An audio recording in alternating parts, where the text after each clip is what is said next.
All right, let's take a look at Section 8.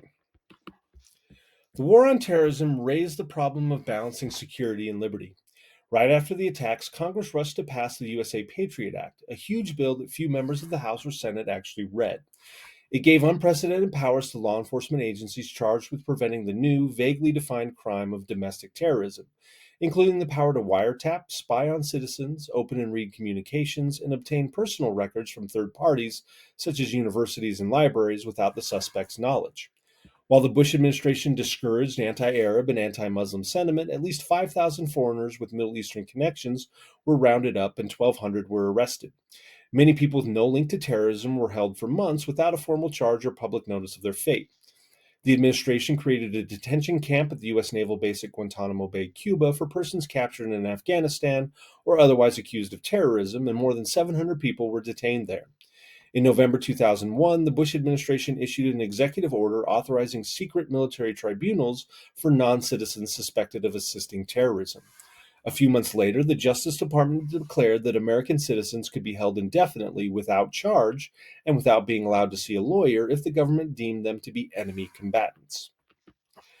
In this new atmosphere of security, court orders and regulations of the 1970s, which had been inspired by abuses of the CIA, FBI, and local police, were rescinded, allowing these agencies to resume surveillance of American citizens without evidence that a crime had been committed.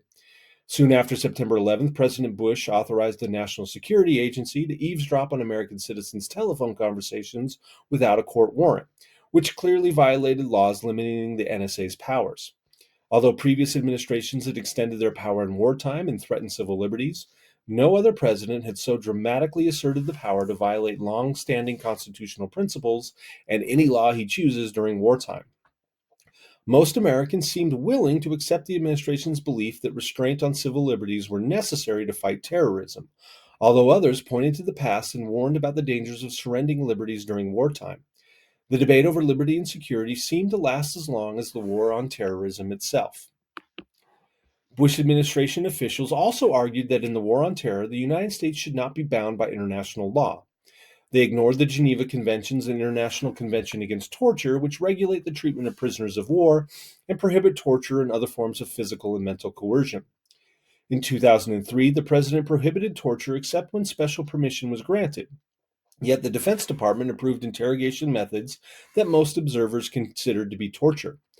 The CIA also set up jails in foreign countries outside the traditional chain of military command and took part in the rendition of suspects, that is, kidnapping them and taking them to prisons in Egypt, Yemen, Syria, and former communist states in Eastern Europe where torture is practiced. In such an environment, some U.S. military personnel in Afghanistan, at Abu Ghraib prison in Iraq, and at Guantanamo severely abused the prisoners, subjecting them to shocks, attack dogs, and sexual humiliation. Some U.S. personnel took photographs, which were exposed in the media and undermined the reputation of the United States as a country that adheres to standards of civilized behavior and the rule of law. The full extent of the torture policy did not become known until 2014, when a Senate committee released a scathing report after a long investigation that revealed a pattern of brutality and deception, while also concluding that no useful information had been obtained from tortured individuals.